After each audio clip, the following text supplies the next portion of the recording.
저기 이우순 교수님, 네. 신문에서도 그렇고 뉴스에서도 그렇고 인플레이션 하는데 인플레이션 그 의미에 대해서 좀 설명을 해 주십시오. 예, 우리가 지금 많이 겪고 있는 물가 상승, 그러한 것들이 지속적으로 이어질 때 그냥 단기적으로 몇 개월 이어지는 것이 아니라 1년이면 1년, 2년이면 2년 이런 계속적으로 물가가 상승되는 그러한 현상을 우리가 인플레이션이라고 그렇게 얘기를 합니다.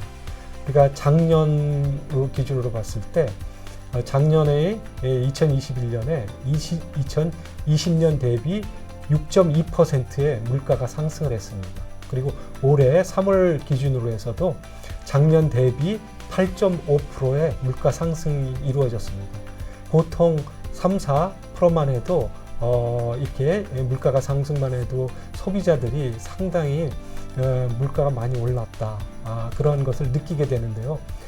평균 7, 8%가 오른다는 것은 상당히 심각한 인플레이션 수준에 이르고 있다, 그렇게 얘기를 할 수 있겠습니다. 그래서 이 미국 같은 경우에 중앙은행이라고 할 수 있는 연방준비제도, 연준이라고 그러죠. 그 연준에서는 이 물가가 상승한 그러한 것들을 좀 완화시키기 위해서 시중에 많이 들어가 있는 화폐, 통화량을 줄이기 위해서 이제 기준금리를 몇 차례씩 올리려고 하는 그런 상황에 있고, 그게 당분간은 한 10번 정도까지 계속 올릴 거라는 그러한 얘기들도 나오고 있습니다.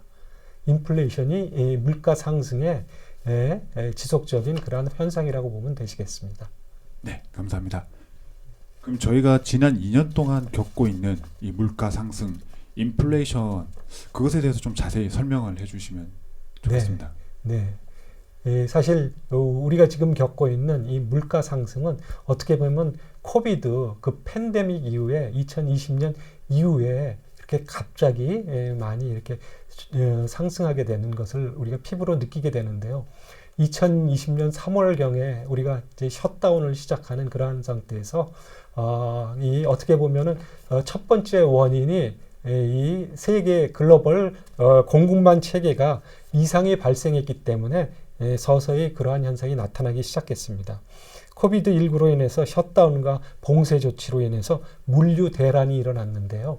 그 물류 대란은 세계 상품의 그 어떻게 보면 공장지대라고 할 수 있는 그 중국으로부터 시작해서 미국의 LA 항구까지 셧다운 상태에서 물자의 이동이 수급이 원활하지 않게 이루어지고, 또 그로 인해서 공급이 줄어들면서 총수요가 공급을 초과하는 초과 수요가 발생하게 되는 그러한 현상이 나타나게 됨으로써 물가가 상승하기 시작했고, 또 물류 대란이 있음으로 해서 원활히 공급이 안 되는 상태에서 물류 비용이 증가하기 시작하는 그러한 현상도 나타나기 때문에 공급자의 입장에서 보면 그 비용이 훨씬 더 많이 들어가는 상태에서 이제 물가가 오를 수밖에 없는 그러한 현상들이 나타나게 됐고요.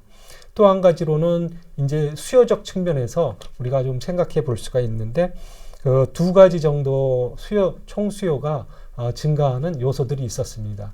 첫 번째로는 이제 셧다운과 거리두기를 시작하면서 이 경제 활동이 위축되다 보니까 정부의 입장에서는 경제 활동을 활성화시키고 무엇인가 국민들의 생활을 안정시키기 위해서 정부가 확대 재정 정책을 실시했습니다. 그러다 보니까 실업수당을 자격을 무지하게 완화를 해서 많은 사람들이 실업수당을 신청을 했고요.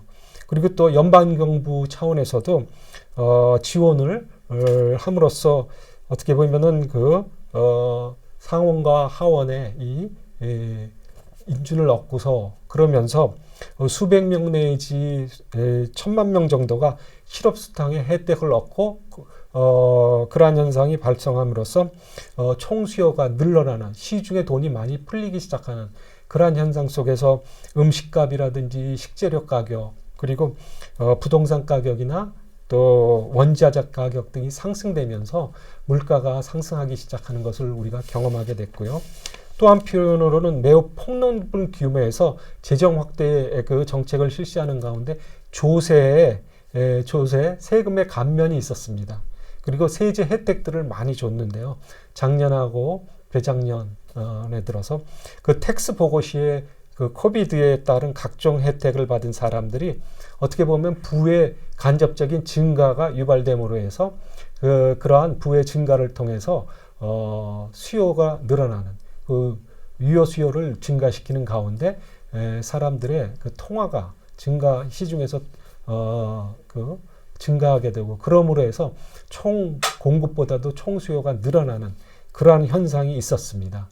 그래서 확대 재정 정책에 의해서 물가가 상승했고요. 또 한 가지는 또 정부 연방정부 차원에서 통화를 증발하는, 즉 다시 말해서 우리가 1, 2, 3차에 거쳐서 상원과 하원의 그 승인을 얻어갖고 연방정부에서 그 보조금을 지급받은 그러한 것들이 있었습니다. 근데 그러한 생계 지원금들이 많이 풀려나면서 2조, 3조씩 이렇게 풀려나면서 시중에 통화가 상당히 많이 현금이 시중으로 돌게 되는, 그러면서 이제 물가가 상승하게 되는 그 수요 요인에 이 두 가지 요인이 있었고요. 그 다음에 또 이게 어떻게 보면은 세계 글로벌 경제의 공급망에 또 이상을 가져오는 부분이 있는데, 올해 들어서 러시아가 우크라이나를 침략하는 그러한 전쟁이 발발되었습니다. 그러다 보니까 원유나 가스, 또 밀가루와 같은 그런 어떤 곡물류 가격, 또 비료 가격이 상승하면서 세계 경제의 그 공급망 체계를 붕괴시키는 그러한 현상이 일어남으로 해서 물가가 더욱더 지속적으로 그 총수의 증가에 따른 그러한 물가 상승과 더불어서 그에 따라서 더 증가하게 되는 현상을 우리가 맞이하게 됐습니다. 올해 들어 사실 가장 어떻게 보면은 상승한 그 물가 상승, 인플레이션이 있었던 것이 음식과 식재료 가격, 그리고 에너지 가격인데요. 특히 이제 가솔린 가격이 많이 올라간 것을 여러분 다 잘 아실 것입니다. 작년에 한 해 동안에 전체적인 평균의 물가 평균 상승률이 6.2%였는데, 반면에 음식이나 식료품, 식재료 가격이 8.6%, 그리고 에너지, 특히 가솔린 가격이 36.7%의 증가를 가져왔습니다. 그러니까 이러한 증가 속에서 우리가 결국 인플레이션을 지금 현재 겪고 있는 그러한 현상은 어떻게 보면 코비드 19라는 그 팬데믹으로서 야기되어지는 글로벌 경제의 총 공급망의 붕괴와 더불어서 또 그에 대응하기 위해서 국가가 시행했던 재정 정책의 확대나 또 통화 증발로 인해서 생계비 지원 등 이러한 것들이 이제 물가를 상승시키게 되었고, 최근 들어와서는 이제 또 전쟁으로 인해서 글로벌 경제가 이제 붕괴되는 위기를 맞이하는 그런 현상이 있었다고 보면은 올해 우리가 겪고 있는, 또 작년에도 겪었던 그러한 그 물가 상승, 인플레이션의 원인이 무엇인가 하는 것에 대해서는 좀 이해가 되실 것이라고 그렇게 생각이 됩니다.